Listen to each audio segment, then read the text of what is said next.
네, 여러분들 안녕하세요. 시사타파의 심층분석 시작하도록 하겠습니다.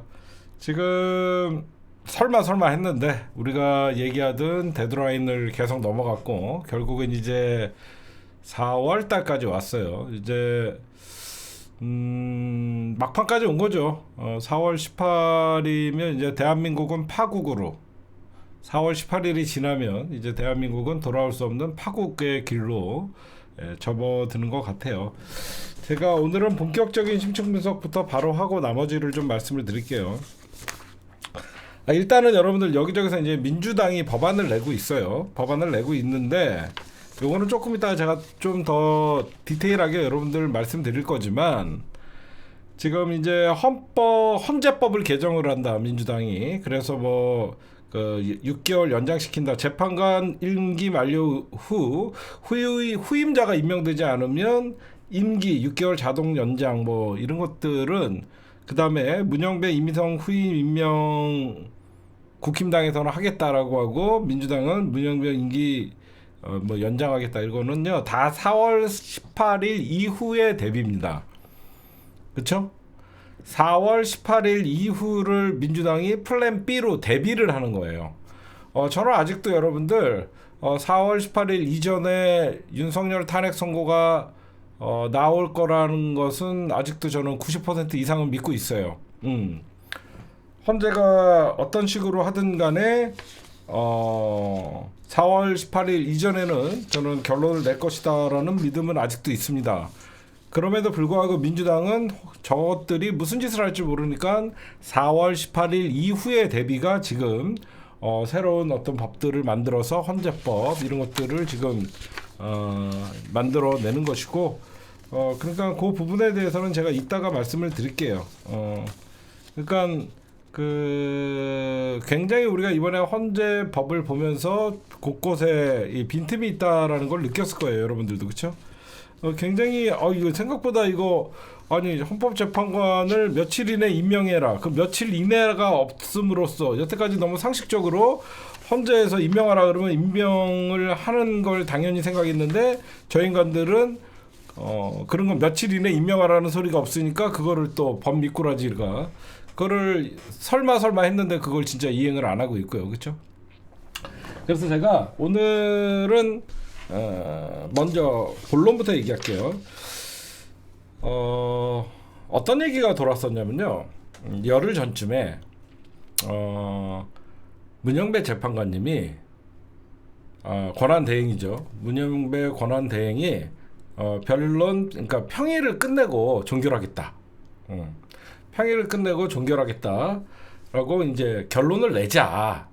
이제 시간이 너무 지체되니까 열흘 전에 이미 문영배 재판관님이 그 평일을 끝내고 이제 종결합시다, 결론을 냅시다라고 얘기하니까 한 놈이 만약에 일방적으로 그렇게 결론을 내자라고 주장을 하면 나는 헌재 재판관직을 사퇴하겠다라고 하면서 반발을 했대요.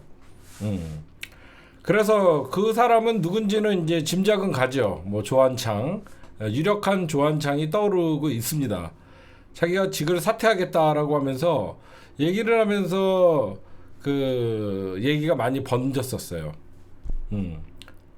진짜로 사퇴하겠다라고 하니까 한 명 한 명이 헌재 재판 소장인 재판관이 헌법기관인데 그러면 시간을 얼마나 주면 되겠냐라고 하면서 이제 시간이 딜레이 됐다라는 게 정설이에요.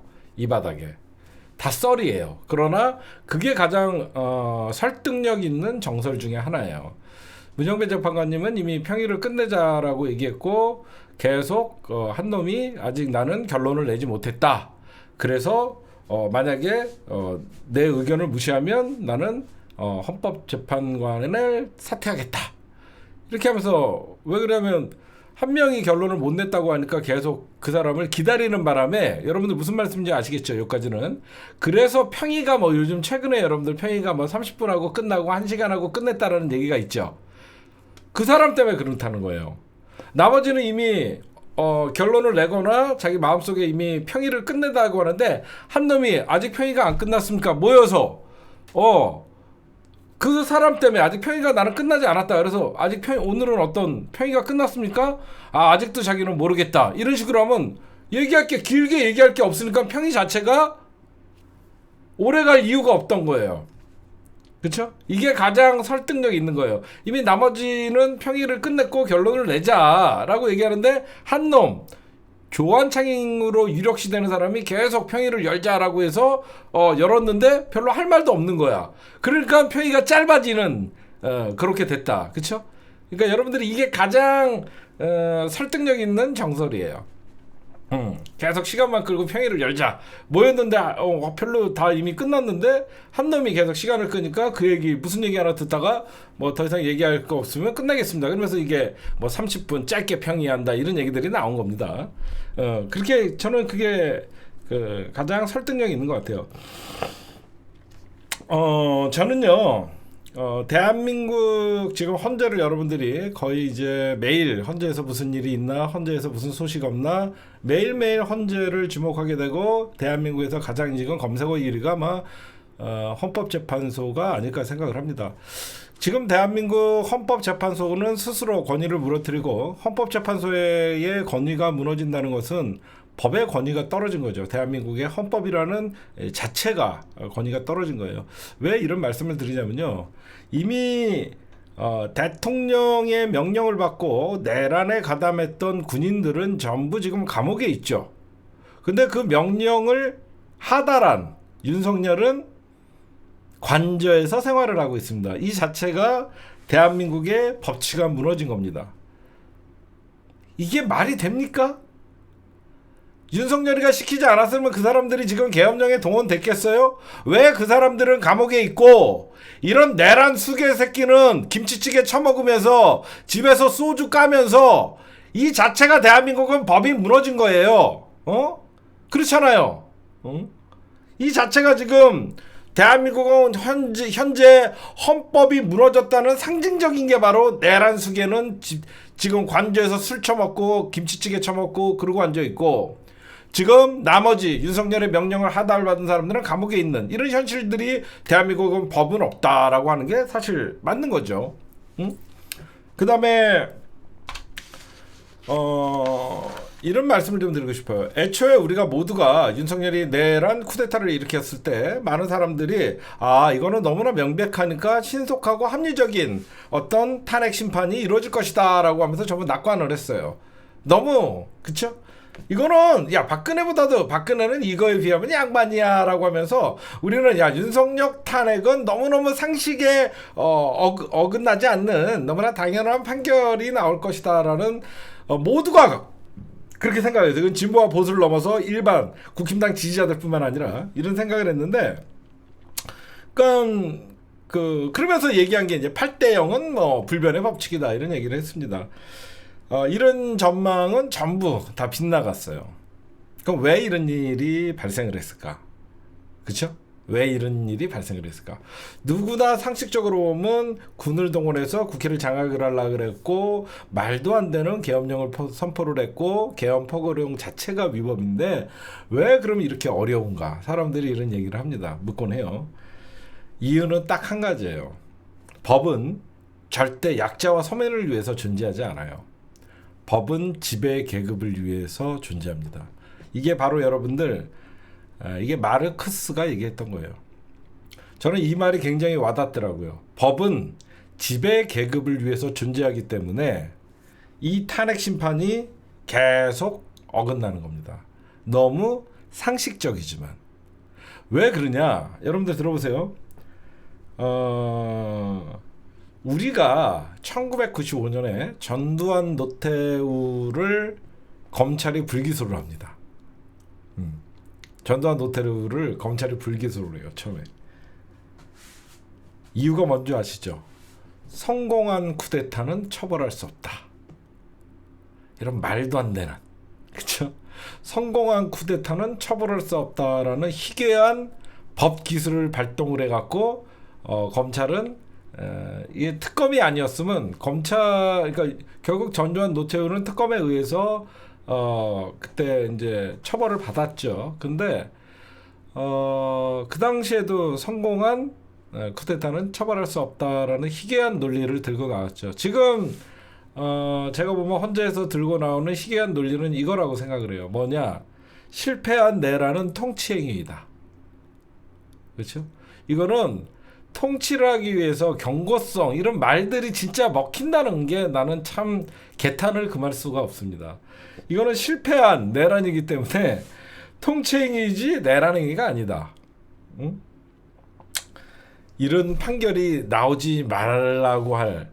전 진짜로 조한창이나 김복형이나 이런 인간들 진짜 기각 결정문에다가 실패한 내란은 통치행위지 내란이 아니다. 그리고 경고성이지 그 누구도 피해를 받지 않아 쓸 인간들이라고 생각해요. 저는 진짜 여러분들 그 다음에 두 번째 제가 지적을 해주고 싶은 거는요. 우리가 여러분들 대법관 어떻게 보면 사법 영역 시스템에서 형사사법제도에서의 대법원은 마지막 최종 기관이죠. 대한민국 헌법의 최종 기관은 헌재죠.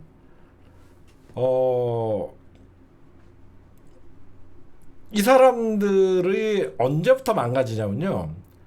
본인들의 뭐 대법관 또는 헌재 재판관 이런 사람들은요. 결국은 국민이 자기네들에게 주어진 권력을 이임한 거잖아요. 왜 그러면 대한민국 헌법이라는 게 결국은 여러분들 그 법의 권위는 헌법에 기초하지만 사실상 법을 누가 만듭니까? 법을 어디서 만들어요? 국회에서 만들죠. 법을 국회에서 만듭니다. 법을 국회에서 만들고 그 어떤 개헌이나 법을 바꾼다든가 그럴 때는 국민투표에 붙여요. 그러면 국회의원들은 누구예요? 국민을 대표하는 대의기관들이잖아요. 그러면 헌법도 결국은 국민들에 의해서 만들어지고 국민들에 의해서 개정이 되고 국민투표에 의해서 개헌이 이루어지는 건단 말이에요. 그렇죠? 그러면 이런 헌법재판들은 국민에게 권한을 위임받은 사람들이에요. 대법관이나 헌재재판관이나. 그렇죠? 근데 대한민국은 그러지가 않아요.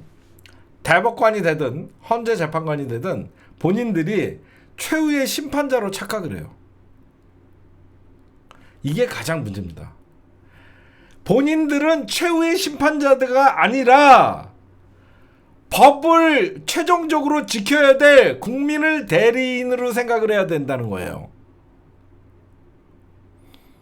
이게 엄청난 무서움이 있는 거예요. 본인들이 헌재 재판관이 되고 법복 있고 대법관 돼갖고 법복 있고 이러다 보니까 내 말 한마디에 이 사람의 인생이 좌우지되고 이 판결 하나에 따라서 대한민국의 명운이 갈린다 라고 해서 본인들이 스스로 최후의 심판자가 된다고 생각을 해요. 제가 아까 말씀드렸죠. 법은 약자와 서민을 위해서 존재하지 않아요. 권력자를 위해서 존재하는 거예요. 결국 지배계급을 위해서 존재한다고 생각하는 게 맞는 거예요. 여러분들 지금 전국 현안 돌아가는 분석을 제가 좀 해드리도록 하겠습니다. 지금 사실상 대한민국은 파국입니다. 국힘당은 지금 사실 대선 포기했죠. 여러분들이 보셔도 대선을 포기하니까 저런 짓을 하는 것이고요. 지금 수구 세력들 그리고 태극기 부대들과의 단절은커녕 지도부가 나서서 이제는 합세까지 하려는 모양새를 보여주고 있습니다. 지금 정권을 교체해야 된다는 의견은 시간이 가고 날이 가면 갈수록 벌어져서 이제 오차범위 밖에 에서 나오고 있고 이재명 당대표의 대선 지지율은 50%가 이제 육박을 하고 있습니다. 지금 결국은 국민의힘이 끝까지 마지막까지 그 희망을 놓지 않았던 게 바로 이재명 당대표의 공직선거법 2심이었습니다. 그 2심에 무죄가 나오면서 사실 모든 걸 잃은 것 마냥 국힘당 의원들의 표정을 보면 저들이 진짜 무엇을 원하는지 우리는 알 수가 있었을 것 같아요. 국민의힘 의원들도 다 알아요. 지금 대선을 하면 민주당이 이기고 이재명이 대통령 된다는 것을 누구나 알 수 있습니다. 그렇죠? 지금 얘네들이 지금 헌재를 흔들고 윤석열 복귀를 위해서 그럴까? 아니에요. 얘네들이 지금 윤석열 복귀를 위해서 헌재를 압박을 하고 저런 광장에서 투쟁을 하는 게 아니라 이재명 대통령을 막기 위해서인 거예요. 그게 가장 정확한 겁니다. 왜? 지네도 알아요. 윤석열이 돌아오면 국힘당은 지방선거에 대패를 하게 되고 앞으로 자기네 배지를 못 단다는 거 알아요. 그러나 대한민국 기득권 총결사체는 이재명만을 막아야 된다는 그런 어떤 단결된 모습을 보여주는 거예요. 지금 여러분들이 보셔도 국민의힘, 대한민국 기득권들을 대표하는 정당이죠. 그 다음에 검찰, 사법, 관료, 언론, 이 대한민국을 움직이고 있는 이 기득권 카레텔에 엄청난 벽을 느끼고 있는 겁니다. 우리가. 제가 평소부터 얘기하죠. 우리가 권력을 잡으면 5년짜리 행정부의 권력을 갖고 있지만 저들이 권력을 잡으면 알아서 기는 이유가 무엇이냐. 저들은 정치, 경제, 사회, 문화 거기에 국힘당이라는 뒤에서의 어떤 그 기득권을 위하는 정당 거기에 검찰의 힘, 사법의 힘을 갖고 있기 때문에 거기에 이제 조중동이라는 언론의 힘까지 날개를 이명박이가 달아주면서 쟤네들은 윤석열이가 돌아오는 것보다 이재명을 막는 게 사실 시급한 거거든요. 그래서 제가 이런 생각을 해요. 지금 윤석열이가 관저에서 김건희랑 헌재 탄핵 심판 선고만 기다릴까? 절대 아니겠죠. 그 인간들은 그냥 있을 인간들은 아니죠. 본인들이 동원할 수 있는 사돈의 팔춘, 헌법재판관의 사돈의 팔춘의 어떤 뭐 사람들까지 하나하나 찾아가고 무슨 짓을 할지는 우리가 그 어떤 것도 알 수가 없죠. 그렇죠? 여러분 생각해 보세요. 응? 설사 윤석열이가 탄핵된다 그래도 저들은 대선을 난장판으로 만들 거예요. 우리는 그거 사실 신경도 쓰지 않죠. 응? 국힘당이나 대한민국의 어떤 재판관들이나 어떤 대한민국의 기득권을 수호해야 된다는 사람들이 윤석열이가 만약 기각이 돼서 돌아온다라고 하면 대한민국의 헌정이 회복된다라고 이 사람들이 생각을 할까요? 아니죠. 오히려 윤석열이가 돌아오면 오히려 헌정 회복은 물 건너가고 오히려 헌법 파괴 행위가 계속 진행되겠죠. 그런 걸 알면서도 왜 헌재를 압박하고 이재명을 저렇게 죽이려고 할까요? 자네들은 이재명이라는 대통령이 대한민국의 대통령이 된다는 거는 제2의 노무현 대통령을 보는 것만큼 섬뜩한 일이거든요. 제가 예전에 이런 말을 한번 했죠. 저들에게 노무현은 저승사자였다. 단 한 번도 기득권이 도전받지 않았는데 노무현 대통령 때 드디어 법무부 장관을 그 검사 출신이 아닌 민간이 변호사 출신이 법무부 장관을 하고 그때 쟤네들은 다시는 노무현 같은 대통령을 가만두지 않겠다라고 하면서 노무현 대통령을 철저하게 사법살인을 해서 결국은 노무현 대통령이 2009년에 스스로 세상을 떠나셨죠. 그 남긴 게 지금 어떻게 보면 우리의 마음속에 저들과 절대 저들은 타협의 존재가 아니라 교멸을 시켜야 된다라고 하면서 깨어있는 시민의 조직된 힘이라는 것들을 제 마음속에 저는 개인적으로 노무현 대통령이 가장 저에게는 큰 영향을 준 정치인이에요. 2002년부터. 지금 쟤네들도 알아요. 윤석열이 돌아온다고 제가 죄송합니다. 국민 여러분께 사과드립니다. 뭐 몇 마디 하면 국민들이 그래 이제부터 잘해 이럴 것 같아요. 절대 아니에요. 통치불능입니다. 누가 말을 듣겠습니까? 지금 저는 이렇게 생각을 해요. 헌재는요 너무너무 당연한 헌법 수호 그리고 국가 혼란을 종식시켜야 된다는 의무를 본인들은 다 알고 있습니다. 윤석열을 기각을 시켜서 다시 대통령직에 복귀시키는 게 대한민국의 국익에 더 도움이 되겠습니까? 아니면 윤석열은 분명 파면을 시킴으로써 대한민국이 헌법 수호를 하고 대한민국이 얻을 이득이 어느 게 더 많을 것인가는 이미 다 알고 있어요. 누가 봐도 지금 대한민국의 최대 리스크는 윤석열입니다. 윤석열을 제거하지 않으니까 대한민국은 지금 얼어붙었고 이제는 뭐 진공 상태를 넘어서 이제 프로진이라 그래요. 얼어붙은 대한민국이에요. 대한민국은 얼어붙어 있어요. 그 어떤 것도 윤석열을 파면이 정체되어 있는 상황에서는 한 발짝도 나가지 못합니다. 그들은 이재명이라는 단 한 번도 겪어보지 못한 대통령의 귀환이 정말 무서운 거예요. 제가 보면 이재명은요, 세련된 노무현입니다. 노무현 대통령은 투박하게 정말 순진한 바보 노무현이었다 그러면, 이재명은 노무현 대통령이 갖고 있었던 저들도 사람이라고 인정, 노무현과 이재명의 가장 큰 차이를 제가 여러분들에게 말씀드릴게요. 여러분들이 공감하시면 제 얘기를 많이 좀 퍼날라 주시기 바랍니다. 노무현 대통령과 이재명 당대표님의 가장 큰 차이점은 뭐냐? 노무현은 국힘당이나 대한민국의 기득권 세력들을 그래도 사람으로 인정을 했어요. 그래서 연정이라는 소리를 냈고, 대한민국 국민을 위해서는 여야가 손을 잡고 국민을 위해서 일하자고 하면서 저들을 사람 대우해줬어요. 근데 이재명 당대표는 다릅니다. 업그레이드된 노무현이기 때문에 저들은 인간이 아니라는 것을 누구보다도 잘 알아요. 이재명은 절대 저들을 두고 나서 대한민국이 민주주의가 발전하고 대한민국의 경제가 발전을 하고 대한민국 정치가 발전할 수 없다는 것을 누구보다도 잘 압니다. 그래서 저들이 제일 두려워하는 게 이재명인 거예요. 그렇죠? 이낙연이나 이런 수박들은 적당히 타협을 하고 적당히 빨아주고 적당히 집권 여당에 힘을 실어주면 검찰도 살고 사법부도 살고 언론도 살고 그런 정치인이 아니에요. 이재명은 한담을 한다기 때문에 조선일보와 맞짱을 떴던 과거, 여러분들 제가 왜 노무현 대통령과 이재명 당대표가 오버랩이 된다라고 얘기를 하냐면, 노무현 대통령도 예전에 조선일보와 맞짱을 떴습니다. 조선일보 계급장 떼고 한번 나는 조선일보가 이렇게 가면 안 된다라고 얘기하면서 싸웠던 사람이에요. 이재명 당대표도 조선일보 폐간해야 된다고 주장했던 사람이에요. 그들은 무서운 거예요.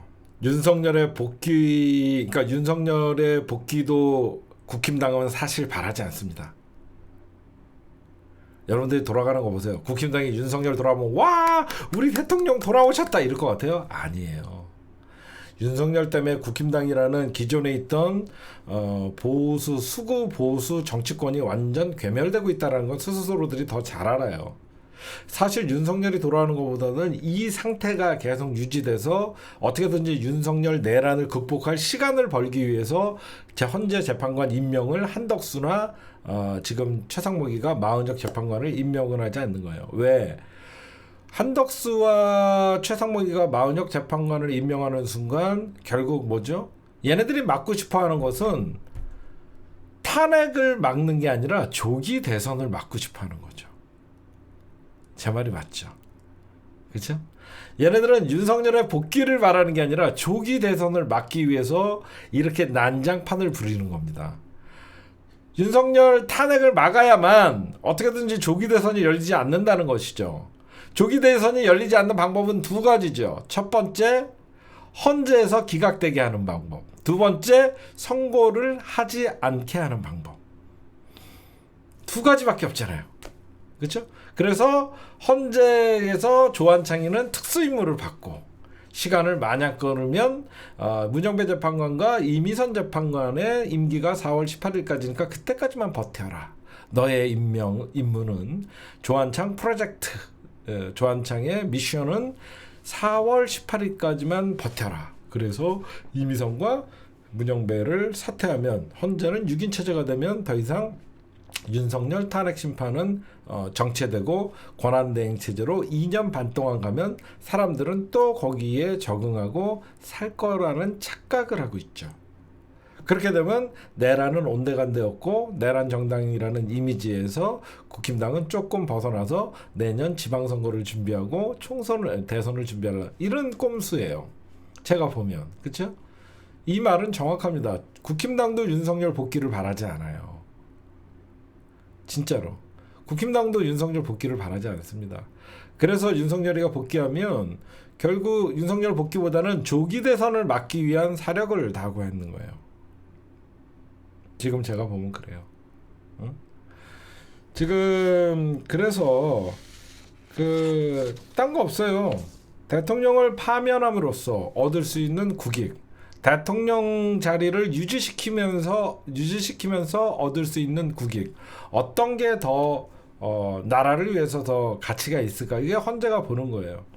지금 여러분들에게 왜 제가 마음 편하게 얘기하냐면요. 저는 모르겠어요. 저는 제가 2019년 검찰의 쿠데타가 일어날 때 다짐을 한 게 있었어요. 제 가족들한테 그때 한 얘기가 있어요. 내일부터는 우리 모든 가족 사돈의 팔촌까지 검찰의 수사망이 될 수 있다. 미안하다. 내 선택은 어쩔 수 없다. 지금은 검찰의 쿠데타를 막지 못하면 대한민국이 잘못될 수 있다. 그래서 나라도 검찰을 개혁하는 데 앞장서고 싶다라고 얘기하면서 우리 가족들에게 얘기했어요. 그리고 양해를 구하고 제가 검찰개혁 집회를 선언을 했어요. 그날이 저에게는 그 다음부터 이제 저는 사실 칼라리에서 살았어요. 칼라리에서 언제 검찰이 나를 덮칠 줄 모르니까. 그래서 여러분들 알다시피 이 민주진영의 돈탐사 하바리 새끼들이 배임했니 횡령을 했니 해도 검찰이 이미 저는 다 털었거든요. 왜 돈에 관해서 제가 자신 있게 덤비라고 했냐면 검찰과 싸울 때는 여러분들 칼라리에 서 있는 심정으로 싸울 수밖에 없었어요. 그래서 저는 그날 이후에 뭐 검찰 대한민국에서 어떻게 보면 제일 무서운 존재죠. 헌재에서 윤석열을 파면하지 못한다. 그래서 한덕수 체제가 오래가고 윤석열은 직무 정지 상태로 대통령직을 유지한다. 그냥 저는 헌재가 끌어내지 못하면 저는 국민이 충분히 끌어낼 수 있다라고 생각합니다. 진짜로 그렇게 할 거고요. 우리가 한덕수 권한대행 체제로 저들은 2년을 버틴다고 생각하는데 간단해요. 국민들이 들고 일어나면 윤석열 하야를 외치고 스스로 사퇴를 외치면 윤석열은 아직 탄핵 심판 선고가 결정이 나지 않았어도 윤석열이가 스스로 하야하게끔 만들고 사퇴하게끔 만들면 돼요. 그러면 조기 대선이 하는 겁니다. 왜? 더 이상 쏟아져 나오는 국민들을 한덕수 권한대행 체제가 국민들을 총칼로 진압을 하겠습니까? 아니면 윤석열 물러나라고 하고 윤석열 빨리 하야하라 사퇴하라고 외치는 국민들을 계엄령을 선포하겠습니까? 못하거든요. 그렇죠? 그건 못합니다. 결국은 국힘당 내부 보수가 전체가 괴멸할 수밖에 없다라는 위기감에 정치경제사회문화 모든 대한민국 기득권들은 윤석열 하야를 그리고 사퇴를 촉구할 겁니다. 이거는 여러분들 나중에 이제 우리가 플랜 B예요. 저는 국민이 끌어내면 돼요. 너무 여러분들 스트레스 받지 마세요. 그래 헌재가 이 정도밖에 안 되는 집단이었어. 대한민국의 최후의 보루였던 헌법재판소마저도 윤석열과 대한민국의 거대 카르텔들이 이재명 즉 조기 대선을 막기 위해서는 이런 결정을 못 내린다? 그럼 국민이 나서는 거예요. 단 한 번도 대한민국 헌정사에서 쉬운 정권 교체는 없었어요. 저는 아직도 4월 11일까지 어떻게 해서든지 헌재에서 문영배 재판관이나 이미선 재판관 그리고 정계선 재판관 이런 분들은 어떻게든지 역사의 법정 앞에 우리가 부끄러운 사람이 되지 않기 위해서 분명히 저는 판결을 할 거라고 선고를 할 거라고 생각해요. 여러분들이나 나나 진짜 지금 포기하시면 안 돼요. 우리가 지금 뭐 마은혁 재판관님 임명을 지금 민주당에서 압박을 하고 있고 이거 다 플랜 B예요. 플랜 B입니다. 거기에 이미선 재판관님이나 문영배 재판관님의 임기 연장도 전부 플랜 B예요. 그러나 우리는 아직 4월 18일 이전에 두 번에 지금 한 보름 정도 남았어요. 이 기간에 헌재에서 언제든지 결단을 해서 선고를 하면 되는 거예요. 저는 충분히 할 수 있다라고 생각하고요. 그러니까 너무 여러분들이 이러다가 너무 윤석열 탄핵 못하고 복귀하는 거야? 복귀한다고 저 인간이 통치행위가 이루어집니까? 윤석열 복귀한다고 윤석열 말들을 국민이 누가 읽겠습니까? 윤석열이 복귀하면 가장 괴로운 게 보수예요. 이러지도 못하고 저러지도 못하고 가장 윤석열이 복귀하면 괴로운 게 보수고 여러분들에게 단언컨대 감히 말씀드릴게요. 윤석열 복귀는 없습니다. 적어도 헌법재판 권한대행이 문영배 재판관이기 때문에 절대 문영배 재판관은 5대3 선고를 하지 않습니다. 차라리 직무정지 상태로 최악의 시나리오가 4월 18일 이후까지도 선고를 못하는 일이 있어도 문정배 재판관님은 절대 5대3 윤석열 기각 복귀를 하지 않아요. 그래서 시간이 딜레이 되는 거예요. 여러분들 정계선 재판관님이나 지금 조한책이나 지금 최상목이가 두 분을 동시에 어떤 3명 중에 2명을 임명을 했죠. 저쪽은 이제 마은혁 재판관님을 이제 또 마타도하기 시작하고, 그래서 좌파 판사 뭐 스스로 물러나라고 합니다. 정계선 재판관님에 대해서 여러분들 들어보셨어요? 정계선 재판관님은 서부지법원장도 했지만 정계선 재판관님은 진짜 훌륭하신 분이에요. 한덕수 파면에 유일하게 파면해야 된다라고 얘기했죠. 원래 정계선 재판관님은 여러분들 의사 출신입니다. 사법고시가 문제가 아니라 원래 의사였어요. 의사였는데 어느 날 책을 봅니다. 책을 봤는데 어떤 책을 봤냐? 전태일 평전이라는 걸 본 거예요. 전태일 평전을 봤다가 그 책에 감동을 먹고 세상에 힘없는 자들을 돕기 위해서 내가 법관이 돼야 되겠다라고 하면서 그분이 사시를 받는데, 사시를 수석조로 받은 사람이에요. 수석 합격. 천재적인 분이고, 그분의 정체성이나 의식은 노동자의 삶이 감동을 준, 그러니까 인간의 휴머니스트가 살아있고 정의감이 불타기 때문에 서울 의대라는 의사직을 포기하고 책 한 권이 그 사람의 인생을 바꾼 거예요. 헌재가 그렇게 썩지 않았어요. 저런 조한창 같은 국힘당과 윤석열의 어떤 사명을 받고 특명을 받고 시간을 끌게 하는 판사도 있지만, 저런 문영배 재판관님이나 이미선 재판관님, 정계선 재판관님, 이런 분들 되게 훌륭하신 분이에요. 그분들이 그 안에서 방법을 찾을 거라고 생각해요. 정말로. 정말 훌륭하신 분이에요. 저는 나중에 정계선 재판관님 이런 분들이 대한민국에서 꼭 큰일을 할 수 있는 그런 자리가 열릴 거라고 생각하고, 여러분들 생각하는 것 같이 헌재에 썩은 사람들만 있지 않아요. 문영배 재판관님도 절대 윤석열 기각을 시켜서 복귀시키는 일은 절대 없을 겁니다. 그거는 저는 믿어 의심치 않아요. 그래서 민주당이 이제 플랜 B로 지금 이제 4월 1일부터 이제 지금 본회의 소집을 요구를 했죠. 여러분들에게 이제 일정을 잠깐 말씀드릴게요. 지금 국힘당이 빠진 가운데 다음 달에 이제 1일부터 4일까지 4월 1일부터 4일까지 본회의 개최를 의결을 했습니다. 그렇죠? 이거는 뭐냐? 첫 번째, 두 가지 의미가 있어요. 민주당이 4월, 그러니까 국회는요 9월달이 본회의고요, 나머지는 전부 임시회의예요. 저는 이것도 바꿔야 된다고 생각해요. 국회는 왜 9월달부터 12월달까지 3달밖에 일을 안 합니까? 안 그래요? 공무원이 왜 본회의를 9월달부터 12월달까지만 해요? 1년 365일 국회는 열려 있어야죠. 저는 이것도 잘못됐다고 생각해요. 이것도 반드시 바꿔야 된다고 생각합니다. 국회법. 안 그래요? 국회의원은 왜 9월에서 12월만 일해요? 1월부터 12월까지 상시 열려 있어야지, 국회는. 말도 안 되는 소리고. 그러면 뭐 어떤 일을 하기 위해서 민주당이 그러면 1일부터 4일까지 국회 본회의를 개최하기로 의결을 했냐면, 첫 번째, 일단은 여러분들이 쌍특검입니다. 저는 이게 왜 굉장히 저쪽에 압박이 되냐면요, 내란 특검과 김건희 특검 쌍특검을 같이 올려버리는 거죠. 내란 특검, 김건희 특검. 왜 갑자기 타파님 특검 얘기가 나오냐? 잘 들어보세요.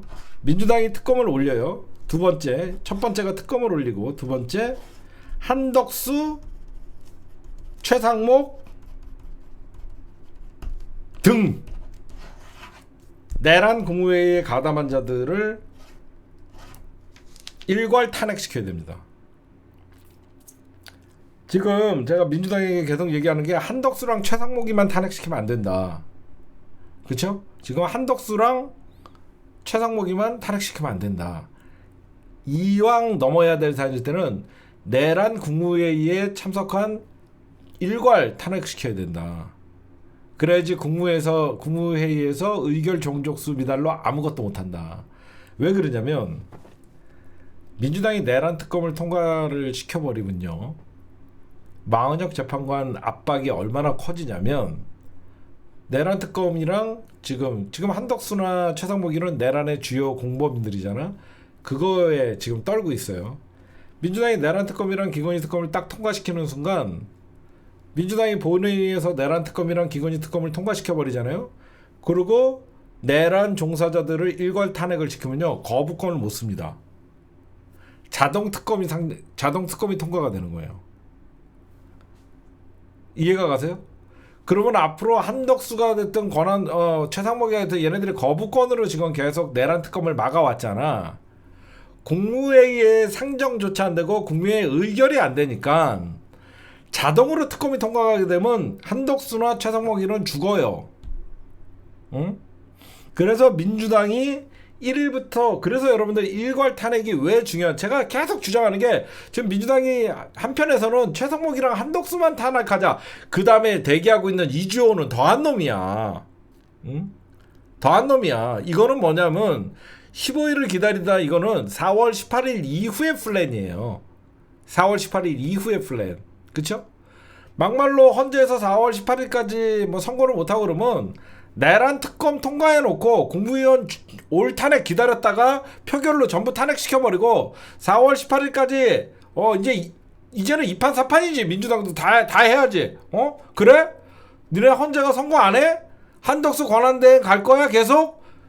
일괄 국무위원 내란 참여했던, 회의에 참여했던 사람 일괄 탄핵시키고, 그 다음에 특검 통과시키면 장기전으로 가더라도 민주당이 내란 특검에 의해서 요목조목 다 밝혀내고, 그쵸?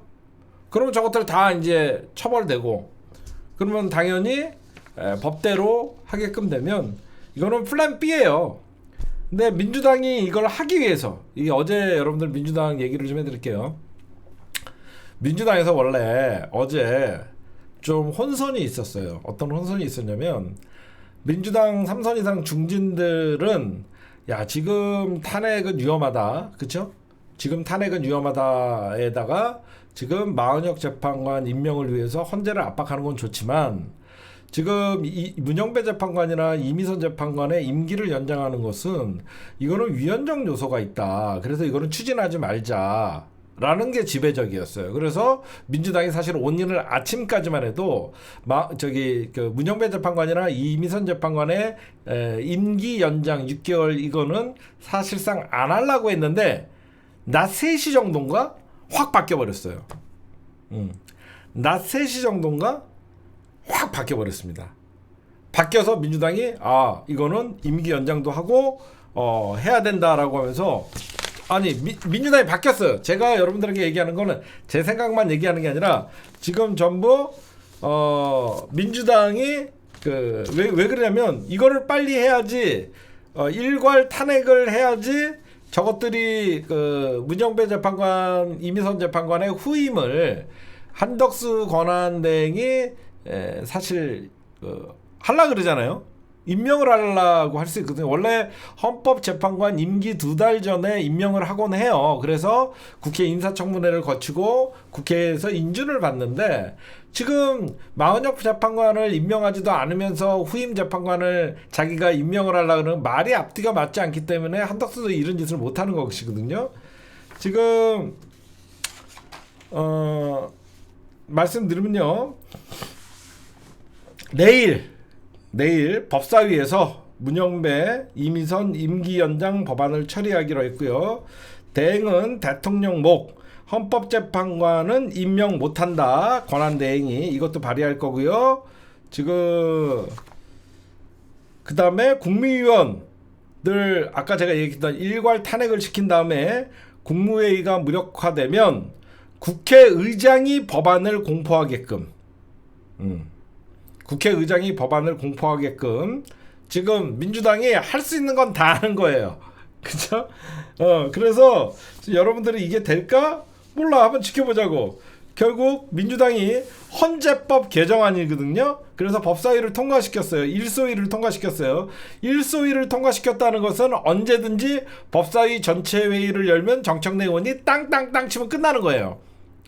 가장 그 먼저 해야 되는 게 일소위 통과, 그 다음에 법사위 전체회의인데, 법사위 전체회의는 정책능 의원이 맘만 먹으면 얼마든지 통과시키고 본회의에다가 상정을 할 수 있잖아요. 그래서 권한대행이 대통령 재판관 임명을 못하게 하는 법안은 김용민 의원이 발의를 했고, 재판관 임기 만료 후에도 그 후임 재판관이 임명되지 않으면 6개월 자동 연장법은 이성윤 의원이 대표.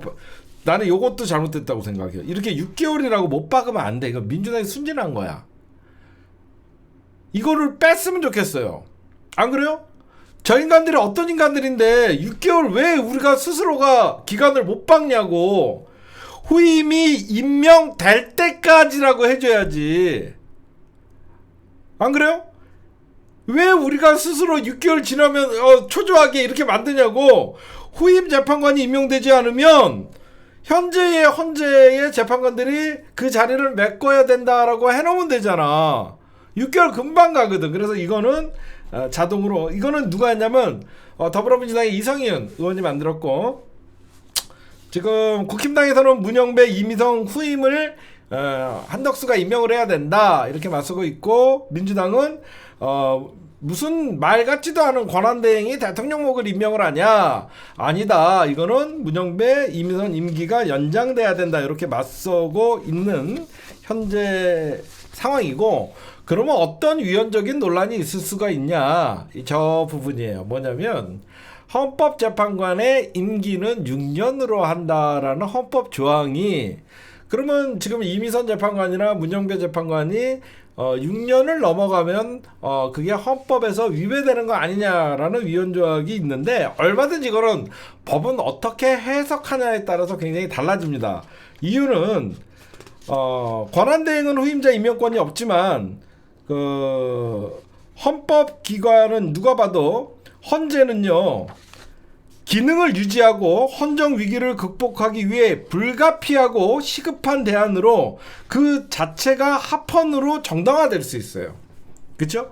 헌재 인원이, 여러분들 알다시피 헌재가 가장 중요한, 어떻게 보면 대한민국 헌법의 최종 결정기구이기 때문에 그 최종 결정기구가 기능을 유지하고 어떻게 보면 헌정 위기를 극복하기 위해서는 시급한 대안으로 헌재의 기능을 유지하기 위해서는 후임이 임명될 때까지는 그 자리를 메꿔야 되는 위급한 상황이기 때문에 얼마든지 법의 해석에, 결국은 임기 연장은 이 법안의 불가피성과 정당성을 얘기하면 됩니다.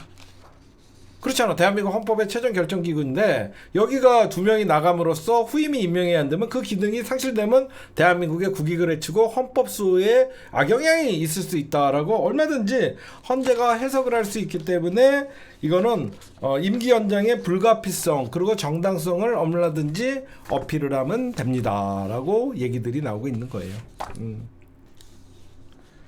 그래서 내일부터 4일까지는 국회 본회의가 열리고 그 본회의에서 쌍특검을 수용할 것이냐 이런 얘기들을, 저는 이게 제일 좋은 것 같아요. 민주당이 쌍특검을 먼저 압박을 하고 그 다음에 국무위원들 2명 하면 안 됩니다. 이거 제발 제 얘기 좀, 이거는 저도 얘기를 할 거지만 최상목이나 한덕수 탄핵한다 그래갖고 아무런 변화가 없어요.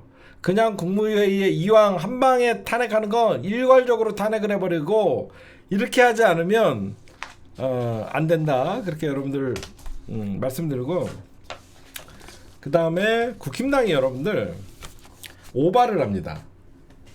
국힘당이 어떤 그 희망 회로를 돌리다가 요즘 국힘당이 여러분들 헌재 빨리 결단하라 그러죠. 예? 헌재 빨리 결단하라고 합니다. 근데 지금 누가 봐도 헌재에서 어떠한 얘기도 나오지 않아요. 근데 어디서 5대3이라는 데드락에 걸렸다. 그렇죠? 데드락이라는 뜻은 여러분들 그냥 레슬링 용어예요. 레슬링 용어. 뭐 걸렸다 이거잖아요. 뭐 죽음의 락에 걸렸고 이러지도 못하고, 그러니까 이러지도 못하고 저러지도 못하는 상황을 데드락이라고 하는데, 지금 어디서 국힘당이 무슨 소리 들었는지 몰라도 지금 빨리 헌재 탄핵 선고하라, 이거는 얘네들 나중에 이게 굉장히 부메랑으로 돌아올 거예요. 왜 그러면 헌재 결단 내려라, 결국은 5대3이라는 자기네들이 믿음이 있어서 이런 얘기를 하는 것 같은데, 만약에 6대2가 나오든지 7대1이 나오든지 8대1이 나오면 국힘당 어떻게 하려고 그래요? 바보 같은 짓이에요. 지금은 어떤 정치권에서 저런 논쟁 자체가 근데 그럴 만한 인간들이에요.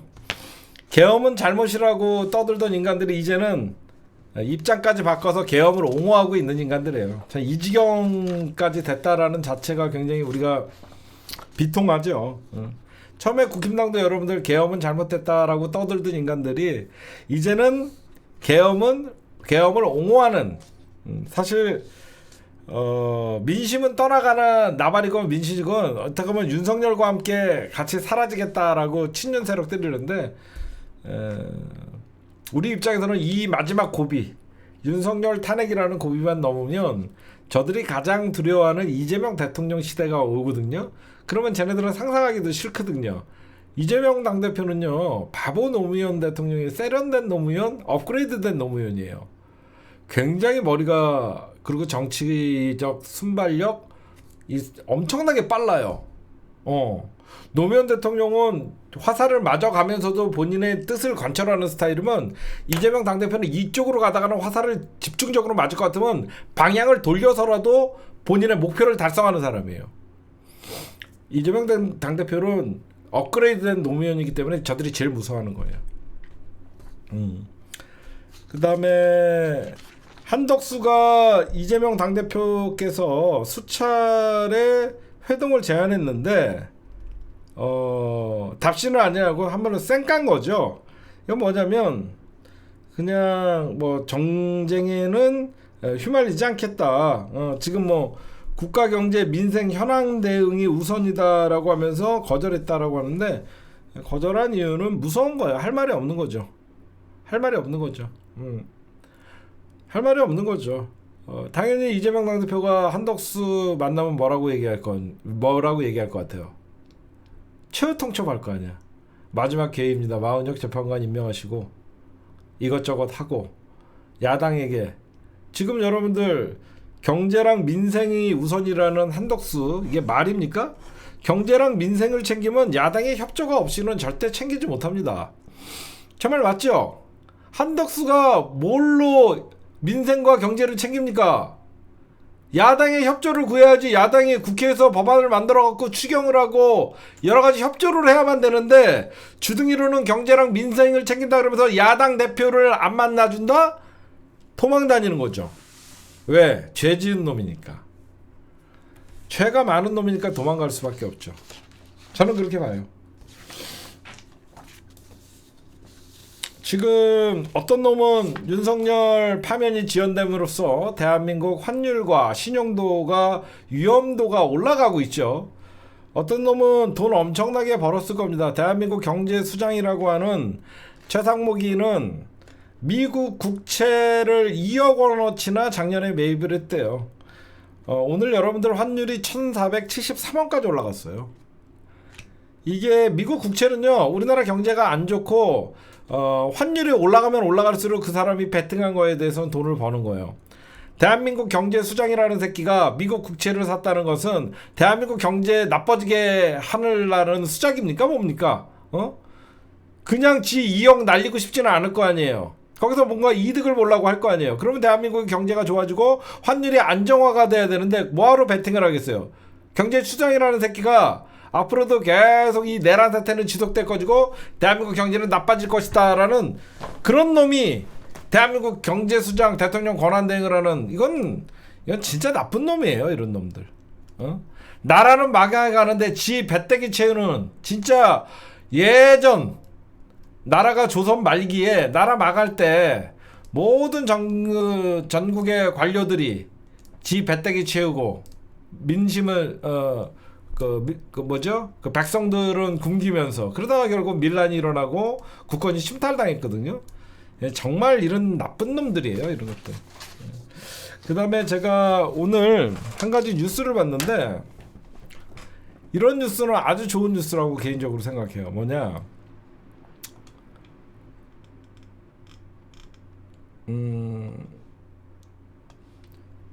제가 오늘 이 뉴스를 보면서 이런 건 좀 자주 나오지. 이겁니다. 우리 김혜경 여사 104,000원 식사 김혜경 항소심 재판부. 어떤 년은 23억 처먹고도 수사조차 안 받는데 일반 사람도 여러분들 104,000원 무슨 밥 먹었다고 재판까지 가? 이런 거 자주 나오면 좋아요. 얼마나 털 게 없으면 정치인 부인이 그것도 104,000원 혼자 먹은 것도 아니고 6명이 모두 6명에게 경기도 법인카드로 6명이 104,000원. 이런 뉴스 좋아. 얼마든지 나와. 일반 사람들도 6명이 밥 먹으면 10만원이 넘어요. 그쵸?